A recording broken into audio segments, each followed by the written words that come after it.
Hello दोस्तों, welcome to my channel. आज आ गया हूँ एक कहानी के साथ। कभी कभी ज़िंदगी हमें ले जाती है उन रास्तों पर जहाँ हम दोबारा नहीं जाना चाहते। क्या होता है जब अंधेरा सिर्फ बाहर नहीं अंदर भी घुस जाता है। ये कहानी है एक सफ़र की जहाँ डर सिर्फ एहसास नहीं हकीकत बन गया। तैयार हो जाइए एक ऐसी कहानी के लिए जो रात भर आपका पीछा न छोड़ेगी। ये है वेणु और वो बरगद का पेड़। वेणु एक छोटा गांव का एक सीधा साधा लड़का। इंजीनियरिंग की थी उसने शहर में। माता पिता और बहन के साथ बड़ा हुआ। बचपन से एक ही सपना था, पढ़ लिख कर अपने माँ बाप का ख्याल रखना। लेकिन पढ़ाई के बाद नौकरी के लिए हर ऑफिस में इंटरव्यू दिया, लेकिन कहीं पे जॉब नहीं मिल रहा था। पैसे खत्म, उम्मीदें खत्म, और सबसे बुरा खुद पर भरोसा चला गया था। फिर एक दिन घर वापस जाने का फैसला लिया। शायद माँ का हाथ का खाना, बाबा का सपोर्ट और भाई बहन के साथ रहकर थोड़ा टेंशन भूल सकता है। ये सोचकर उसने टिकट बुक कर दिया। बारिश का मौसम था। 4 दिन से बारिश रुक नहीं रही थी। फिर एक रात निकल पड़ा अपने वो गाँव वापस। रात के 11:30 बज चुके थे जब वेणु उतरा स्टेशन पर। गांव के बाहर था स्टेशन, और वहां से अपने गांव चल के जाना पड़ता था। सिर्फ एक पुरानी डफल बैग कंधे पे लटका के स्टेशन से बाहर आया। पूरा कपड़े गीली हो चुकी थी बारिश की वजह से। कोई ऑटो या रिक्शा नहीं मिला बाहर। फिर सोचा ऐसे ही चल के जाएंगे। कुछ देर चलने के बाद उसने देखा एक छोटी सी लाइट जल रही थी दूर पे। उसको पता था वो नरसिंह चाचा का घर है, लेकिन उस टाइम पे वो जगह होते ये नहीं सोचा था। पुराने ज़माने का इंसान, उसका दादा का दोस्त और गांव का एक सम्मानित आदमी। कैसे हो नरसिंह चाचा? इतनी रात में अभी भी जगह हो? सोए नहीं क्या? तू वेणु है ना? इतनी रात में? तू तो शहर में रहता है। हाँ चाचा, शहर से ही आ रहा हूँ। ट्रेन थोड़ा लेट हो गया था। आओ वेणु, और बताओ क्या चल रहा है? कैसा है? कुछ जॉब मिला? नहीं चाचा, अभी भी जॉब के लिए सर्च कर रहा हूँ। ठीक है, आ जाओ वेणु, इधर बैठ जाओ। चाय लेके आता हूँ, बारिश में अच्छा लगेगा। ठीक है चाचा, मुझे भी चाय पीने का बहुत मन कर रहा था। और नरसिंह चाचा, कैसा है तबीयत? सुना था पिछले महीने आप बीमार हो गए थे, अभी कैसे हो? हाँ वेणु, अभी तो ठीक हूँ बाबा की कृपा से। और आपका पिताजी कैसे है? वो सब ठीक चल रहा है, लेकिन एक ही परेशानी है नरसिंह चाचा, मेरा जॉब का। बाबा का दर्शन कर लूँ और बाबा से पूछ लेना, ज़रूर मिल जाएगा। लेकिन वेणु, अभी गांव कैसे जाओगे? रास्ता तो बंद है। बंद कैसे चाचा? बंद कैसे हो गया? 4 दिन से बारिश रुक नहीं रही है। उसकी वजह से पेड़ सब गिर के रोड पूरा बंद हो गया है। चल के भी नहीं जा सकते। लेकिन चाचा, गांव का एक और रास्ता है ना, बाहर वाला, वहाँ से तो चल के जा सकते हैं। नरसिंह चाचा ने कुछ बात नहीं किया, खामोश हो गए। फिर बोले, उस रास्ते में कभी मत जाना वेणु, बहुत खतरा है। एक काम करो, आज रात के लिए यहीं पे सो जाओ। वेणु को घर जाने की जल्दी थी। उसने कहा, नहीं चाचा, मैं चला जाऊंगा, बोल के निकल पड़ा। उसने कदम रखा उस मना किया हुआ रास्ते पर। हर कदम के साथ हवा और भारी होती गई। न मेंढक, न जगमग, न कोई आवाज़, सिर्फ उसकी गीली चप्पलों की आवाज़। और तब उसने देखा वो विशाल बरगद का पेड़। पेड़ को देख के वेणु को अजीब सी घबराहट हुई। फिर भी वो ऐसे ही आगे बढ़ने लगा। वो पेड़ मुड़ा था, अकेला, रात में खामोशी से खड़ा था। हवा में एक अजीब सी बदबू थी, सड़ी हुई मांस की। वेणु ने सोचा शायद कोई जानवर मरा होगा और वो आगे बढ़ने लगा। लेकिन तभी उसे महसूस हुआ कि उसको पेशाब आ रही, इतनी तेज से कि वो रोक नहीं पाया। हैरानी की बात यह है कि चाचा के घर से निकलने से पहले ही वो हल्का हो चुका था। फिर इतनी जोर से क्यों आ रही? हो सकता है ठंड की वजह से। सोचा हल्का होने के लिए। इधर उधर देखा और पेड़ के बगल में जाकर रुक गया। हल्का होने लगा, लेकिन अचानक से बारिश बंद हो गई। पूरा सुनसान सन्नाटा। ऐसा लग रहा था कि पूरा दुनिया चुप हो गई। कुछ आवाज नहीं सुनाई दे रहा था। उसकी दिल की धड़कन उसे साफ साफ सुनाई दे रहा था।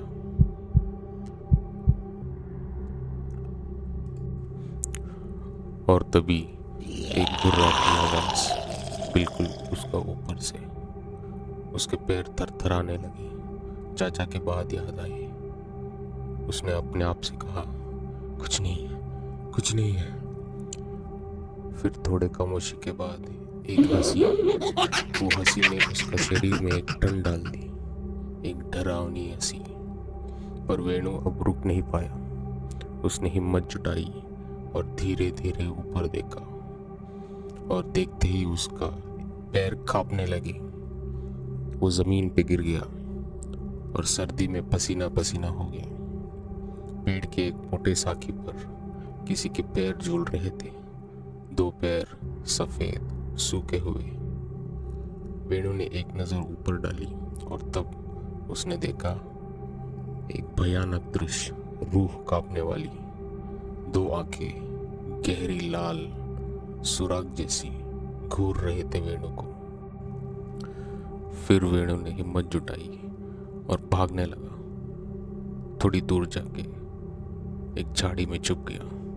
सोच रहा था ये सब उसके साथ क्यों हो रहा है, और अपने आप में बोलने लगा, क्या करूं मैं अभी? वो तो मुझे मार डालेगा, क्या करूं? तभी वो हंसी फिर से सुनाई दी,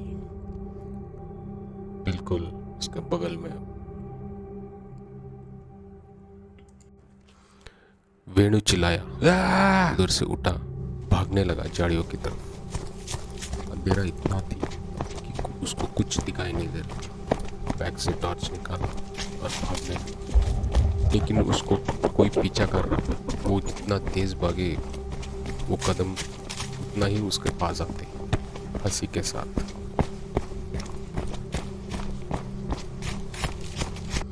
वेणु भाग भाग के थक गया था। सांस लेने के लिए 1 सेकंड के लिए रुका। इधर उधर देखने लगा। मन ही मन सोचा, क्या करूं मैं अब? फिर उसको एक तालाब दिखा। उसने सोचा कि इस किनारे से उस किनारे तैर के निकल जाए। तालाब की तरफ बढ़ने लगा और तालाब में उतरा। तब हैरानी की बात, उसने देखा कि कहीं पे भी वो हाथ रखता पानी खुल जाता, पीछे चले जाता, जैसे कि पानी को वेणु से नफरत है। इतने में पीछे से फिर से एक घुर्राहट सुनाई दी। वेणु डरते डरते धीरे धीरे पीछे मुड़ के देखा। वहां पे वो पिशाच हवा में झूलते हुए हंसते वेणु को ही देख रहा था। वेणु कहा, मुझे कुछ मत करो, छोड़ दो मुझे, छोड़ दो। वो पिशाच हंसते हंसते वेणु के पास आया, उसका गले पकड़ के हवा में उठाया। दोनों हवा में लटके हुए थे, लेकिन वेणु तड़प रहा था।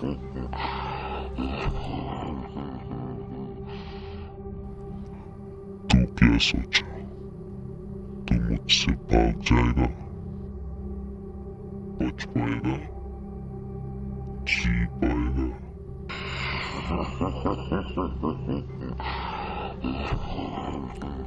वेणु ने सोचा उसका अंत आ गया। उसके आंख में पानी और शरीर कांप रहा था, और तभी हवा में एक अलग सा कंपन हुआ और एक आवाज जिसे सुनकर लगा जैसे आसमान ने सांस लेना छोड़ दी हो। ओम राम रामाय नमः, ओम राम रामाय नमः। एक रोशनी बिजली के चमक की तरह उस अंधेरों में टूट पड़ी।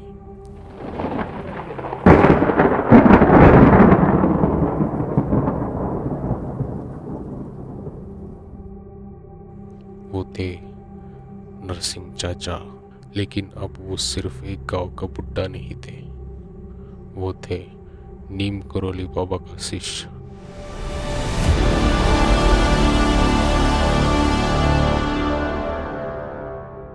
एक सिद्ध तांत्रिक जो दुष्टों के लिए अंत बनकर आए थे।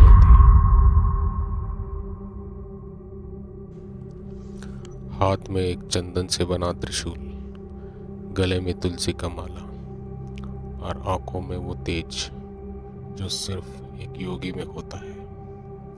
वेणु बेटा, बोला था इस रास्ते में मत आने के लिए, लेकिन डरना मत, मैं तुझे इस पिशाच से बचाने आया हूँ। ये सिर्फ पिशाच नहीं, ये एक प्रेत है जो दर्द, डर और बलियों से जीता है। चाचा ने मंत्र उच्चारे और उस पेड़ के नीचे एक चक्र बना दिया। ओम ऐं ह्रीं क्रीं चामुंडाय विचे। पिशाच ने चीख मारी, ऐसी कि जमीन कांप गई।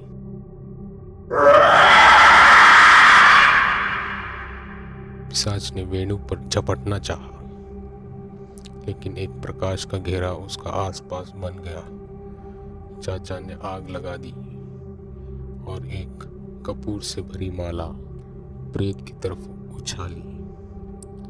राम नाम का बल से मैं तुझे बांधता हूँ, हे पिशाच, तुझे मोक्ष देने आया हूँ।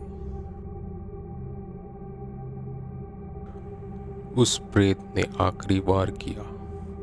एक गांव से चाचा का कंधा चूर चूर हो गया। खून बह रहा था, पर चाचा रुके नहीं। चाचा ने अपनी त्रिशूल को पेड़ में घुसा दिया और मंत्र उच्चारते रहे। ओम नमो भगवते रुद्राय। उस प्रेत ने चीखा, जला, उसकी आंखें पीली पड़ गई और धीरे धीरे उस पेड़ में समा गया। पेड़ से एक लाल रोशनी निकल के हवा में गुम हो गई। चाचा जमीन पे गिर गए। वेणु ने दौड़ कर आया और उठाया। उसके आंखों में आंसू थे। चाचा, मुझे माफ कर दो। चाचा मुस्कुराए और वेणु का माथे को सहलाए।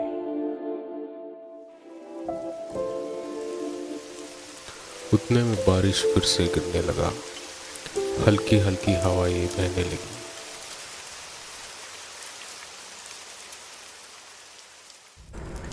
दोस्तों, तो कैसा लगा आपको मेरी आज की ये कहानी? आशा करता हूँ अच्छा लगा होगा। कमेंट में ज़रूर बताना और लाइक, शेयर, सब्सक्राइब करना मत भूलिएगा। चलिए मिलते हैं अगली बार एक और डरावनी कहानी के साथ।